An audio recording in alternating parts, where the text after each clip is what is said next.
Welcome to Build the Business. Today, we're talking about the job I should have said no to.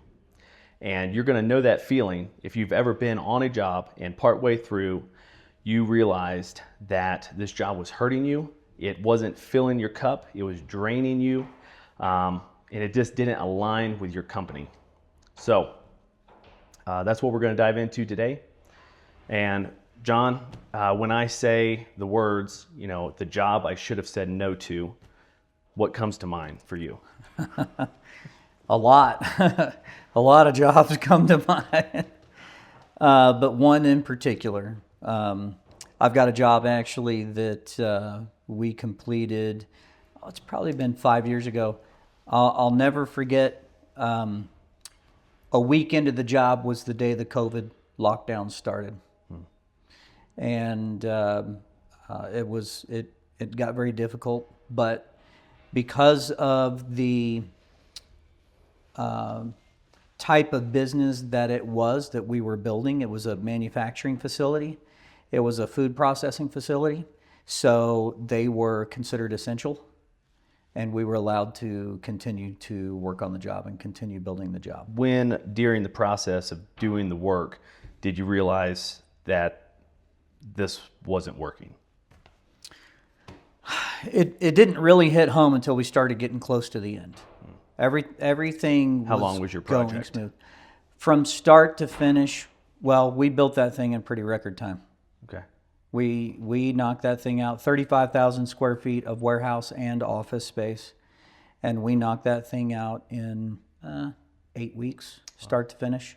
Shell only, or? Insulated shell. Okay. With all the interior framing and steel liner package. Wow.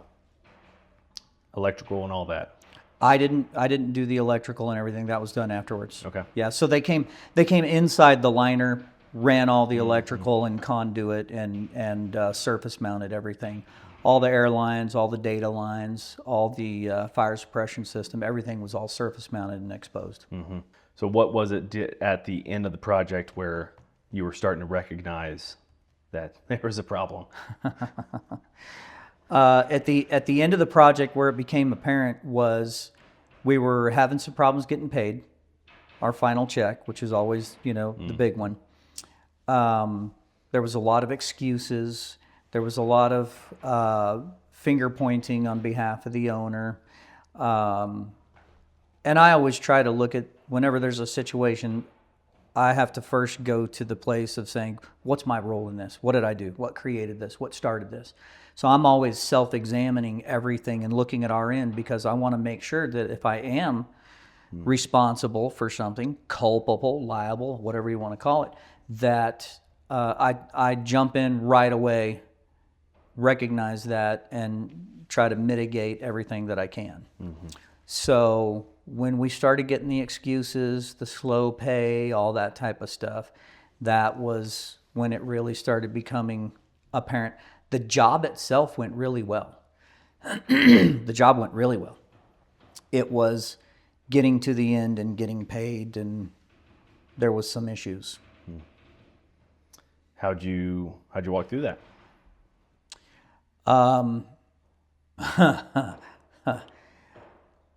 I let them push me around a lot to try to get paid, to get that last check, because I really wanted that last check. And I would go out and meet with them, and they'd say, well, this isn't right. And I'd look at it knowing that it was right and try to understand where they were coming from in their eyes. They're not builders. So do they think it's right? The architect wasn't present.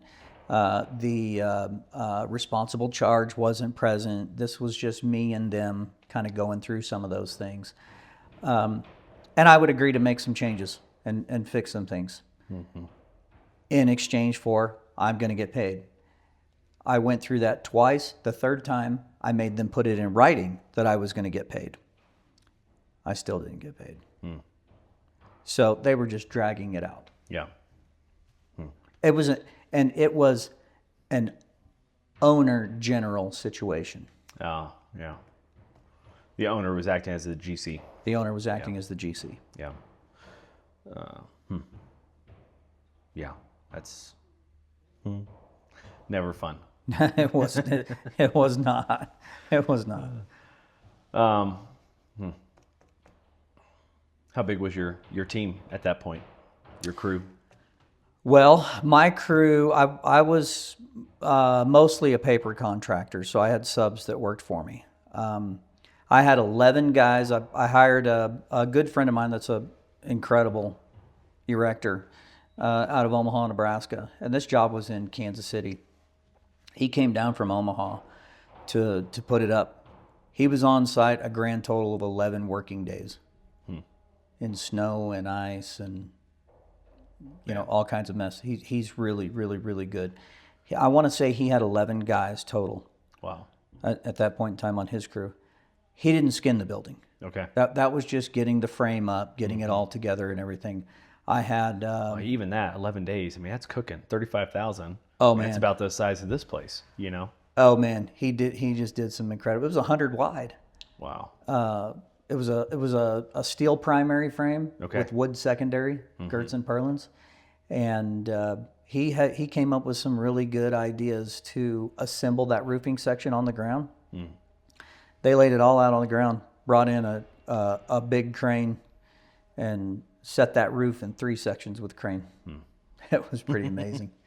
So limited their time and exposure, some safety stuff going on there that was really good. And so, but there was just a lot of efficiencies in how to do the job and get it done quickly. But then the metal side, roofing, to get the primary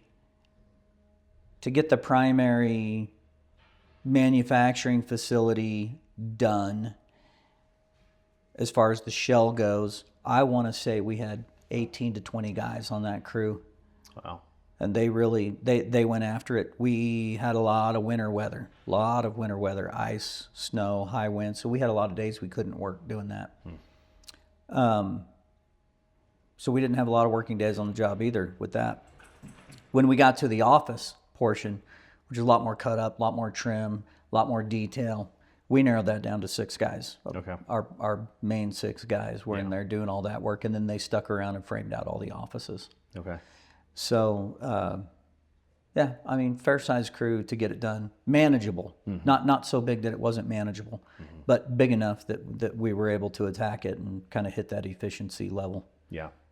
Was a building that size kind of y'all's expertise, or is that bigger than what you normally did, or were you pretty wide-ranged? I built a lot of big jobs. Yeah.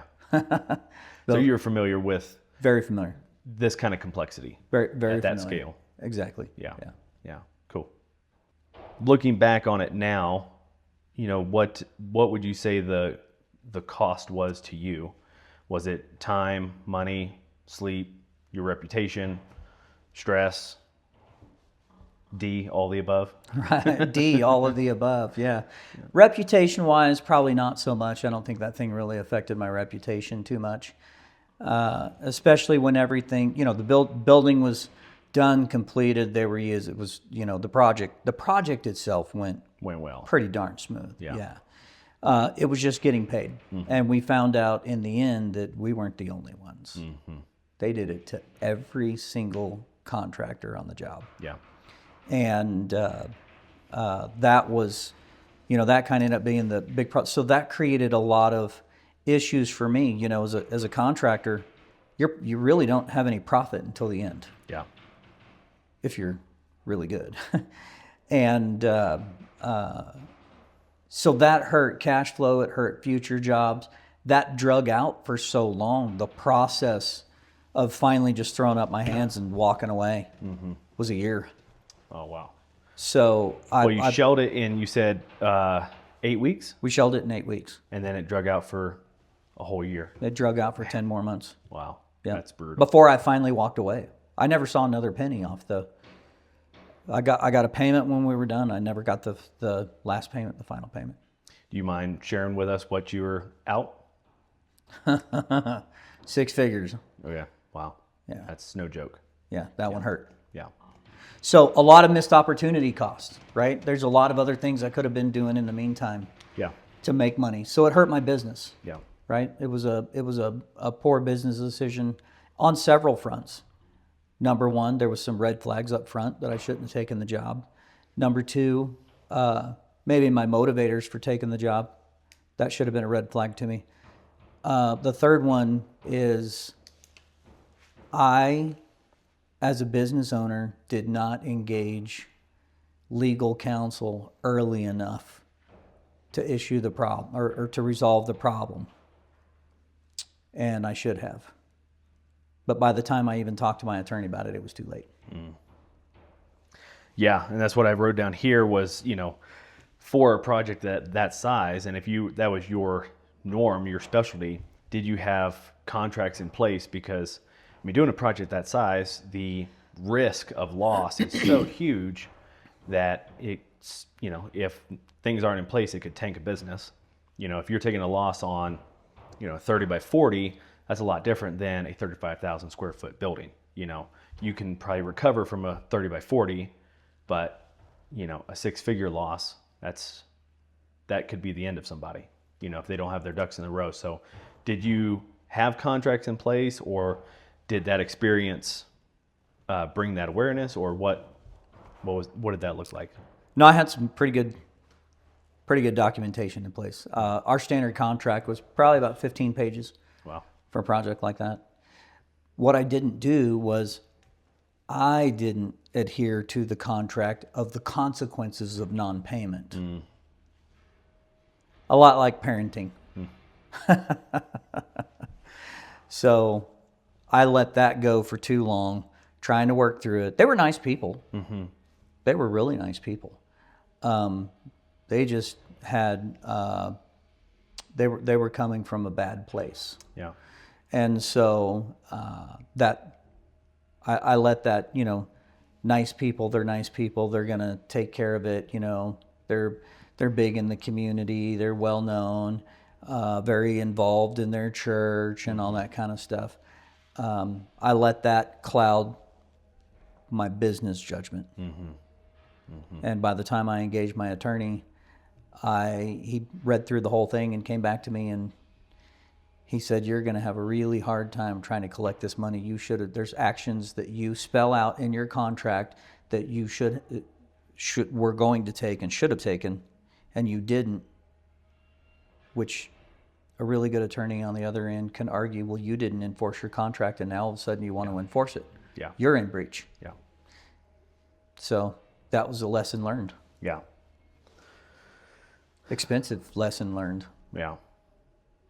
Yeah. One you don't soon forget. I'll tell you what, man, pay the tuition, you better darn sure get the education. And I got it.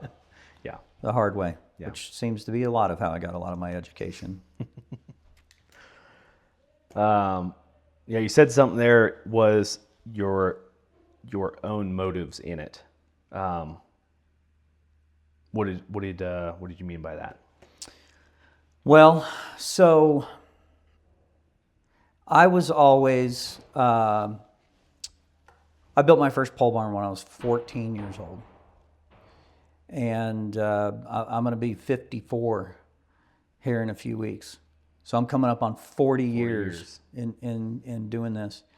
Not professionally, right? I didn't start an actual job until I was 18. So 36 years, professionally. But I remember somebody telling me a long time ago, early on, someone that I was a very impressionable person at that time, and this was a person in my life that was in a position of mentorship. And I'll just never forget him. Put his arm around me, said, "Johnny, a building is a monument to a man's intelligence. Be smart." Okay. And so I kind of always went for those bigger projects, and I gravitated towards things that were more difficult. Mm-hmm. And I had other people that told me things like, if you're not pushing yourself, you're not growing. If you're not taking on at least, one great big project a year, then you're not doing anything. If you're not biting off more than you can chew, then you're never full. And all those little sayings along the way. And they sound good. Yeah. They sound good. But they're not always practical, right? And so I think my position for taking the job was, it was a big ticket job. had a lot of margin in it. It had a lot of opportunity, a lot of exposure, and maybe even for me, maybe being able to puff out my chest a little bit and to some guys that doubted me somewhere along the way, say, Yeah. you see what you missed? There's probably a little bit of that in there too. And also, I had a rep that worked for me that was really pushing hard for the job, And I liked the guy. And so I probably let that sway me a little bit too. But there were red flags in the very, very beginning. What do you think, looking back now, a couple of those were? There was a lot of questions about payment, how things got paid, lien rights, how that affects them, what kind of business am I. Whenever I would go over things that were really just kind of standard operating procedure type stuff. I remember getting to the end of the contract, and I said, let me summarize all this right here. I promised to do this. You promised to pay me. It's that simple. Yeah. It is that simple. And if we both do what we're supposed to do, we shouldn't have a problem. Yeah. That led to probably an hour-long conversation. What kind of company am I? How am I structured? How many people are involved? Just, it was a deflection thing. Yeah. And so I think internally they knew that they probably were not high reputable people. I think they knew they were biting off way more than they could chew financially. And I didn't know it at the time, so this wasn't really a red flag. But then I found out later they had somebody in their ear that was saying, well, contractors are the hardest to collect. That's one of the most difficult things to collect on, because you as a property owner have way more rights than they do. And kind of teaching them how to go through and do some of that kind of stuff, and crunch that number down in the end and not pay. Because really, there's a lot of generals that do that to their subs. That's kind of their business model, some of them. So, do you think that was a lot of like gut instinct of there's something wrong here, or do you think you recognized it in the moment, but because of maybe your motives or ego or whatever you want to say, made you push past that? When they're asking those questions of your company and how you guys are structured and all that. That's a really good question. And looking back, I think it was a combination of both things. Because what I understand you asking is, was there true red flags that I saw and said, man, this is definitely going to be a problem. Yeah. But I wanted the job more, so I took it? Or was it kind of this little voice back here kind of telling me? It was probably a little of both, to be honest with you. And I knew early on, one of the best things you can ever say in sales is no. It's not about always taking the right job. It's about not taking the wrong job. Taking the wrong job is so costly. Yeah. And I have worked with a lot of other companies today in the position that I'm in and what I do today in my business, which is not contracting anymore. Listen, you got to learn how to walk away from the wrong jobs. The wrong jobs will hurt you more than the right jobs will help you. So know your lane, know what you're good at, know where you're at, stay in it, and just go. And don't get distracted by all these other things. Oddly, after all this happened, the salesman that worked for me went to work on his own, left and went and started his own company. Okay. I just kind of made a little mental note in my head. Every time I come across the wrong job from now on, I'm referring him. So I did. I would refer clients over to him. Yeah. But that guy's going to be a problem. Yeah. I think I'll send him over there. I did that. Yeah. Yeah. So, and he was eager to take them. Yeah. Yeah. On that of like, if you were to tell contractors stay in your lane and don't take the bad jobs, how does someone navigate that when, they're not booked up and they don't have a bunch of jobs on the clock, and they're closing out their final one, and they don't really know what they're doing next week. And maybe they're a crew of 2 or 3, plus the owner or something like that. I see that being a huge trap for people because we've experienced it, and just saying I'll take anything at this point. Yeah. Really, really, really good friend of mine and mentor in my life for 15 plus years that you recently met told me a long time ago when I was a young man in business. He said, be anxious for nothing. And the interesting thing is I remember my business model in contracting, like a lot of bigger companies. You take some of these bigger companies, Cleary, Morton, Astro, Wick, Lester, whatever. They have these spring open houses or late winter open houses. And what they're doing is they're discounting buildings down and filling up their schedule to get that backlog up there. So I operated on that. I said, I'm going to take some jobs early when it's tight. I'm going to discount them a little bit to get them. I'm going to build up a good backlog, and that's a good business model to have. It works when you're doing a few $100 million a year. Mm-hmm. It doesn't work. You got enough room to soak up the bad. Because let me tell you, you go sell 3 or 4 of those jobs at a discount, and now you got to go build them. Yeah. And you're building those at a time when people are coming at you, wanting to pay you full boat or more sometimes, and you're stuck building this job that you're only making 5 points on by the time you're said and done. Yeah. Missed opportunity. Mm-hmm. I think I had to miss enough of those opportunities to finally realize that's the cycle. So when it gets tight, it's like deer hunt. I love to hunt. Some of the biggest bucks you can just about step on. Some of and I will tell you the biggest deer I've ever shot. I just about stepped on him. He stayed put for over 10 minutes, didn't move, and he was less than 5 feet from me. Wow. I'm not a very good hunter, clearly. But that buck just didn't, he just stayed and didn't move. And he got nervous finally because I was stopped and my butt was going to be parked there for the next 4 hours. Mm-hmm. He sat and stayed, didn't move. And when he finally got up and bolted, he scared the snot out of me. I about died of a heart attack. I don't know how I got him, but I did. And it's that ability. If he would have just laid there all day, I'd have never known he was there. Never known he was there or what he tasted like. But can I say that? Oh, yeah. We can edit all this out. Yeah.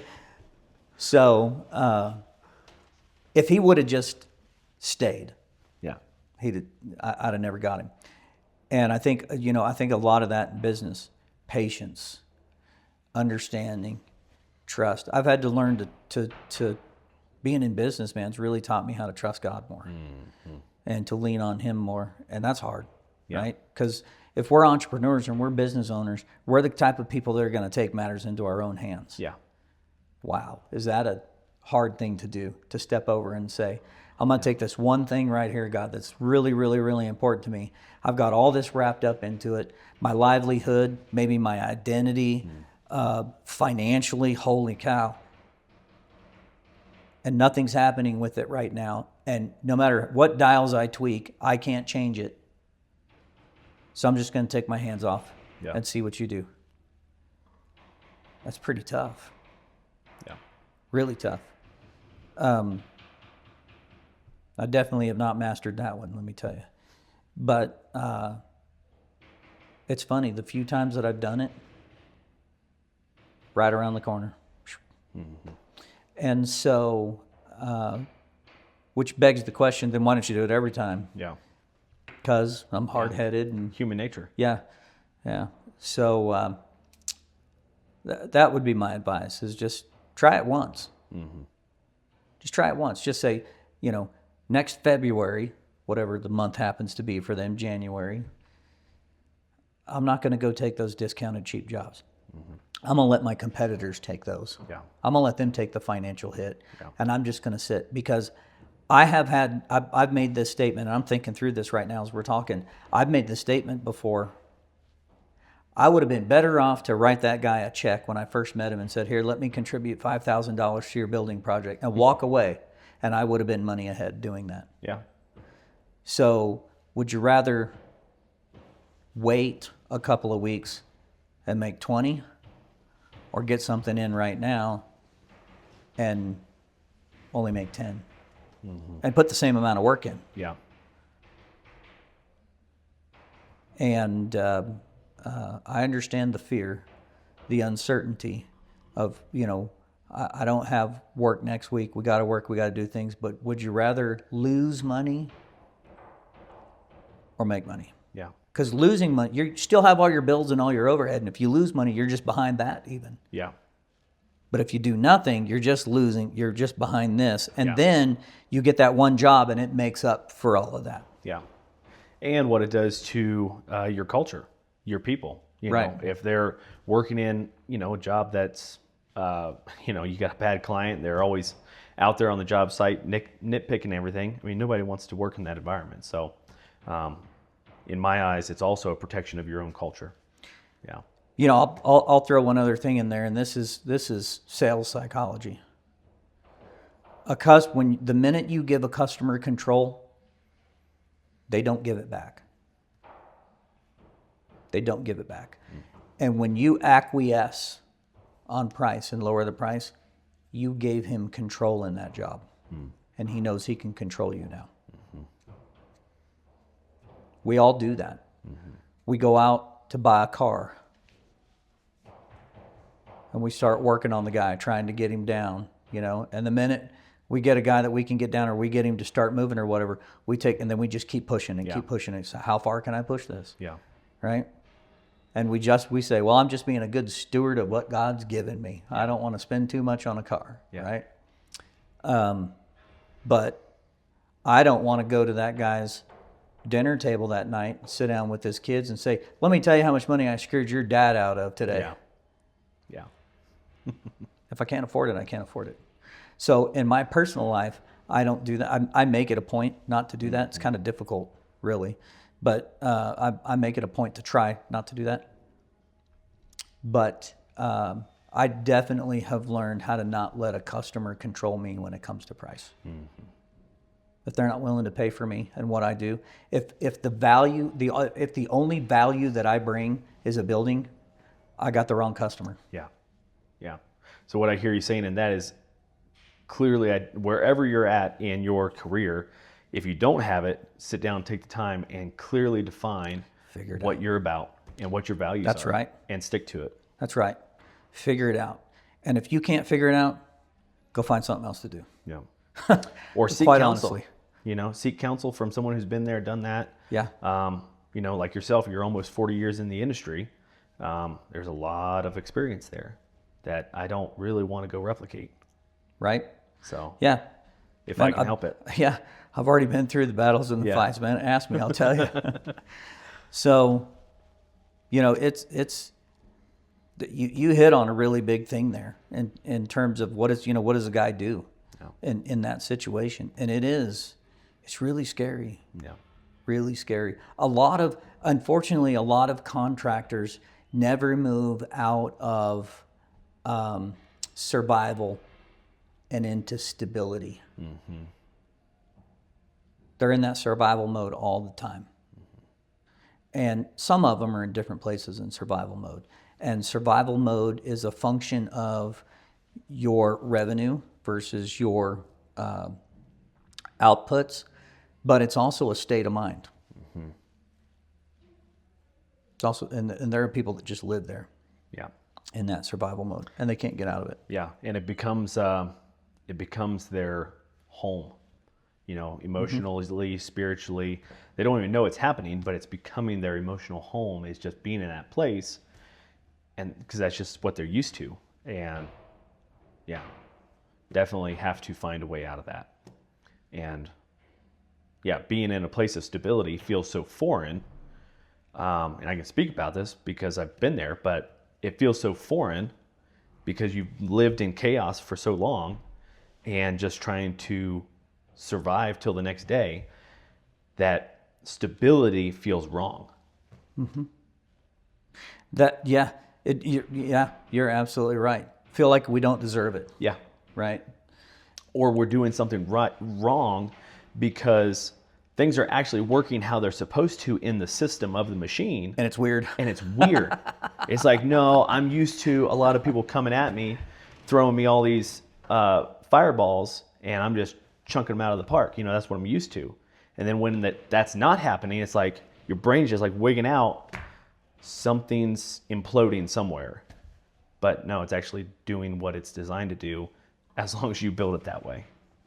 Years ago, I was called into a company out in Indiana, very respectable company out in Indiana. And we hey, we want to bring you out here for the day. We just want to get to know you, talk to you, see what you're all about, what you're doing. We know who you are and what you've done, and we've seen a lot of stuff. We just want to talk to you.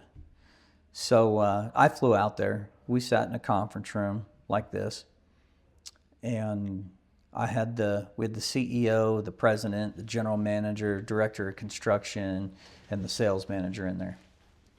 We spent the entire day, the whole day, had food. I was like, I'm supposed to catch a plane here in a little bit, right? Lunch was catered the whole day. And we got to the very end, and they said, do you have any last questions? I said, yeah. How did we sit in here all day? No one came through that door and needed any of you for some kind of fire or emergency, or no one interrupted you. Oh, this is a construction company, right? And they all kind of looked at each other like, what's he talking about? And finally, the president of the company, he said, we don't run our business like that. This is a normal day for us. And I said, wow, I've never been in an environment like this before. I'd pay you for me to come work here. I'm like, I've never seen anything like this. This is amazing. Do you run that smooth? They're like, no, it's not that we run that smooth necessarily. It's that we train all of our people how to deal and manage conflicts at a much lower level. If somebody came through that door and needed us to manage something, it's a really big, there was a major accident, something. Yeah. And I was just blown away that their norm was really smooth. And it was funny, in their office, nobody had few people had individual offices, but they always kept their doors open. Everybody else worked in this big bullpen-like room, and there was just some dividers up. The phone ringing was the loudest thing in there, and it was pretty quiet. People actually talked very softly. It was so quiet in there. So for a guy like me, whose voice can carry, I can have a pretty loud voice. Yeah, I was a fish out of water. But just everything in there it just operated smooth, and that was foreign to me. I did end up going to work there like a year later. They offered me a position. I ended up going to work there, and I loved it. Absolutely. And I learned, man, this is normal. This is and that started, I asked a lot of questions around that, and it just kind of reprogrammed my thinking. Yeah. And so I really built the business for that, to where I could manage chaos, because I had learned to manage chaos. I didn't like it. Yeah. But I could manage it. And they taught me that if it's chaos, that's a you problem. So fix it. And then you're not managing chaos. You can deal with chaos, but you're not managing chaos constantly. And boy, that really reshaped how I looked at things. By the way, it all started with learning how to not take the job you shouldn't take. Yeah. That creates a lot of chaos. Yeah. So finding out, who am I really? What am I good at? What's my lane? What can I hit it out of the park every time? I don't really think I ever had competitors where we were negative with each other, because I would get jobs If I didn't like you, I'd just send you the problem people. But I would get jobs that were really good jobs, and I would say, looking at that, I'm probably not the best contractor for you because this is more my skill and this is what I really go for. And I don't want to not be available for the next person that comes along in a week that really needs that. So let me help you with this. I know a guy that's really good at what you want done, and I would refer him every single time in this type of situation. Here's his name and number. Tell him, that I told you to call. I would make sure they knew that I said to call. And they would come back and thank me for those things and say, why'd you send me that guy? I'm like, because you're so much better at that than I am. Yeah. That particular thing, you're really good at that. I'm not. Your business is built for that. Your just simple things like, as a contractor, when you go to a job, you have a mobilization cost to that. That costs money. Yeah. Getting everything to the job. For some guys, it's a pickup and a trailer and some tools and, it's no big deal. Other guys have equipment. Yeah.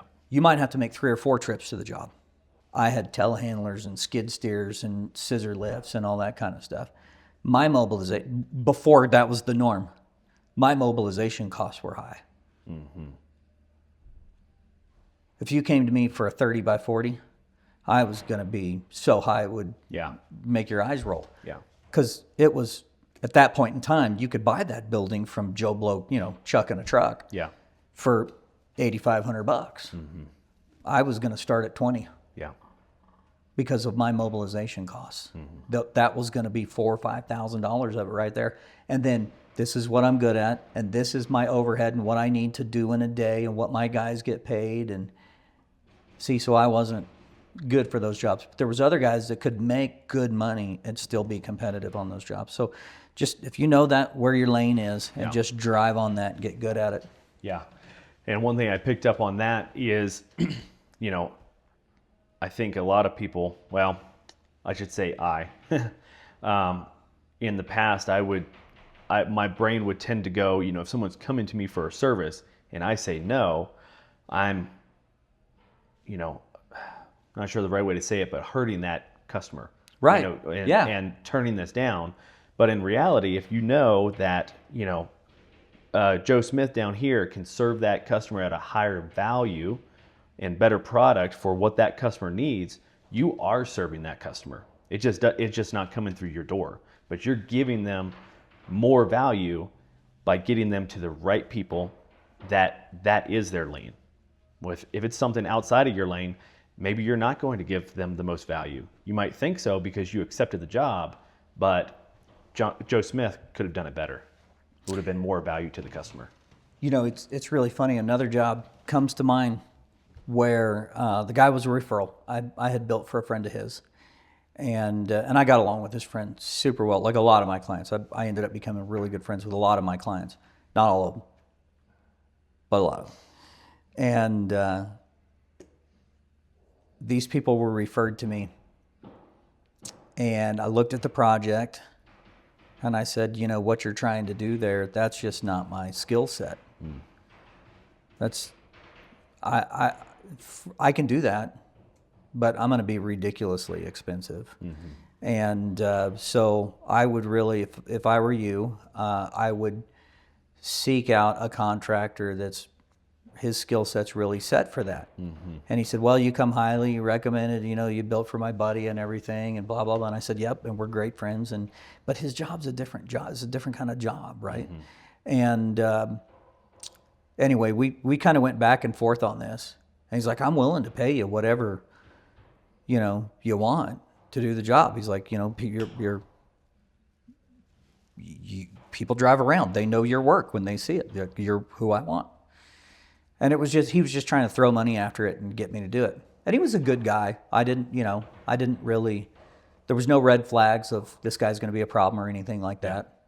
In fact, I probably could have said, well, if you pay me in full up front, I'll do it. And he probably would have wrote me a check right there. But here's how I did build for him. Here's how it ended up. I said, you don't understand. My guys don't do that. on a regular basis, and I don't need to take the time to train them to do it. Yeah. So part of the reason I would have to charge you so much money is because it's going to take me twice as long to do this, and I could be doing what I normally do, and what we normally turn in profit in a day. I'm going to have to go, okay, this is going to take me 10 days, so I'm going to have to take that number, multiply it by 10, Yeah. and put it in here. It's on the job training. Yeah, and that's not a good spot for you. Yeah. And he said, well, what if we change the job? And I said, well, now you're talking. If you would let me take that, tell me what you're doing, what you want to accomplish, and I think I have a good idea of that now, and let me redesign it with what fits my needs, which, by the way, that was one of the key components of our company was design. Okay. I was able to redesign that job into something totally different That fits your crew and your company's model. that fit us, and it was really funny. He looked at that and he said, I like that so much better, actually. Yeah. And he said, you'll build that for me? And I said, yeah. And I gave him a price, and we built it for him. It was a good job. Yeah. Good job. But sometimes, again, back to no is probably one of them is the most powerful thing you can say in sales. And sometimes it's no, you're not the right guy for me. Sometimes it's no, I'm not the right guy for you. Yeah. Right? But, or no, this project isn't right. And in that particular case, it just happened to be, well, can we make the project fit that? It worked out. Yeah. Yeah. So, yeah, in all of this, I mean, a big thing that I'm hearing is clearly defining your company's lane and specialty, you know, and sticking to it. You know, like you talked about on your contract, you had a good contract in place, but you didn't stick to it. And there again, like I know myself good enough that I could say, you know, I could kind of put myself in your shoes and say, you know, oh, but they're nice people. And, you know, you go down that bunny trail of they're nice people, they'll pay me, but you're cutting your legs off, you know, and it feels mean or bad to uphold the contract. It feels like you're being a jerk to them, but in reality, I mean, it's good business practice, you know? Absolutely. So. Yeah. And you know, that stay in your lane thing, when you said that, it made me think of a company. There's a company out there, they're called the Barndominium Company. And man, when I first saw these people, this lady was a designer. She had all these designs, and she was building this brand, the Barndominium lady. And there was kind of that stigma of a woman can't be successful in this business and all this. Let me tell you, I have more respect for them than I have ever had for any brand. What they've done, they knew their lane. They defined their lane. They knew where they wanted to be, and they never got out of it. And they own that space. When I say own that space, I mean own that space of where they wanted to be in that business. You call them up, want to shop, they're going to tell you no. You want a barndominium, and they created all these designs. I'm not doing a pitch for them. I'm just saying they created all these designs, and you can go in and buy those preset designs. Go ahead, right there, and it's very affordable. So they hit that part of the market. But the lane they wanted to be in, where they wanted to be, is they wanted to be in that, specialize in that high-end, custom, high-end's not the right word, but that's what most people think. But what they really wanted was they wanted a high-touch market where they could take what they were really, really good at, which is that personal touch. And they could put that to a project. And man, they've been wildly, wildly successful at that. And that, you know, I continue to look at people like them and just go, okay, yeah, stay in your lane works. Yeah. At a lot of levels. Yeah. Yeah. And when you were talking about the Barndominium Company, it made me think of like humans and human nature. If you've done the DISC test, you probably have a really high, you know, one of those is going to be really high. For me, it's the S. It's like 87% or something, or 90. And then like my D and my I are really low. Well, human nature is like, let's go make our weaknesses better and go work on them.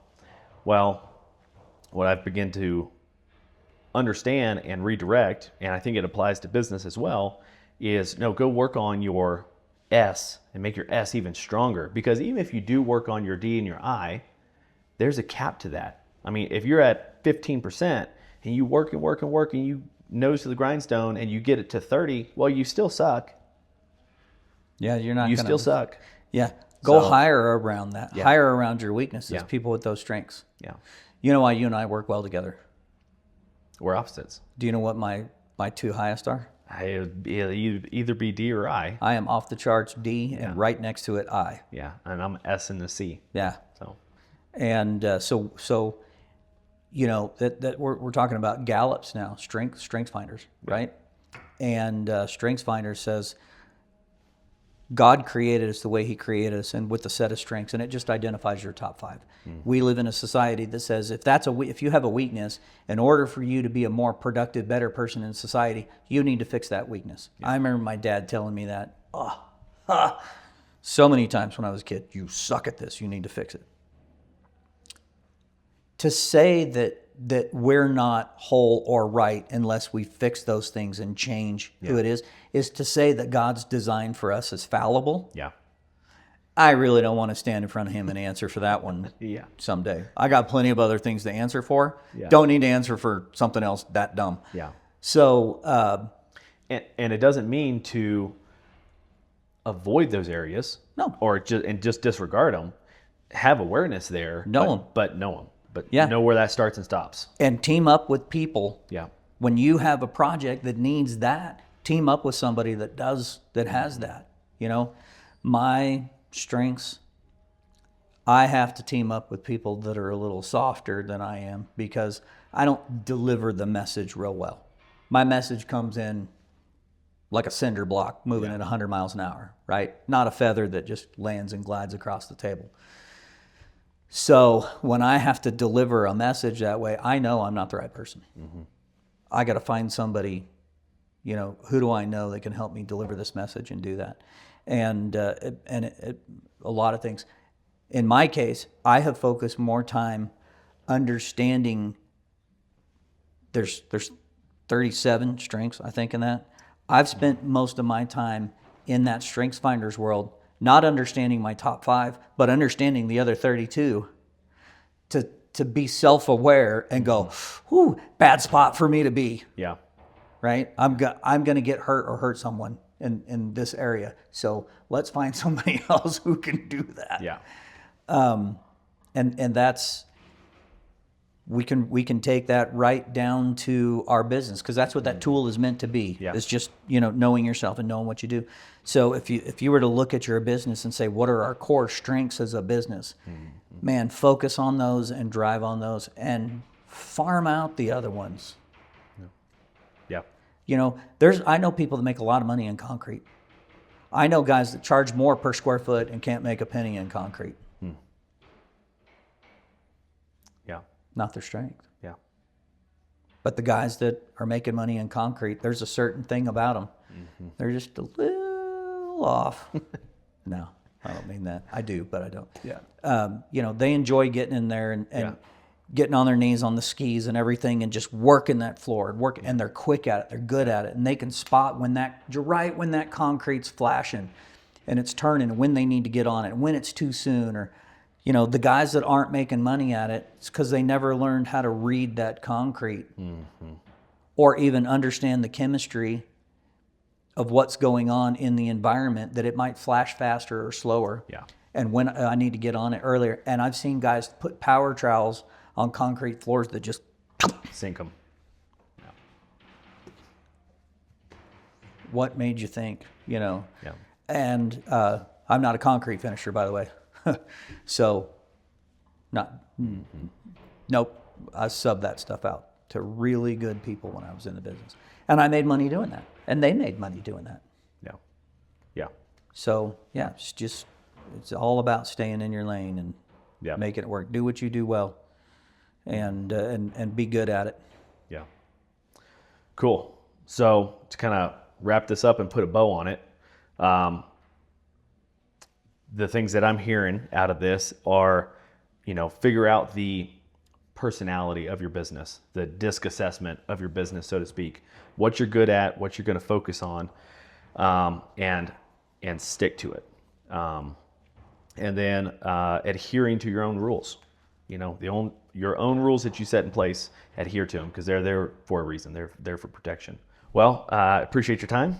Absolutely. And yeah, hopefully this conversation added value to you, that you don't have to go through the same experiences as others. You can take what we've talked about here, apply them to your business today, and be able to live a more fruitful and impactful life.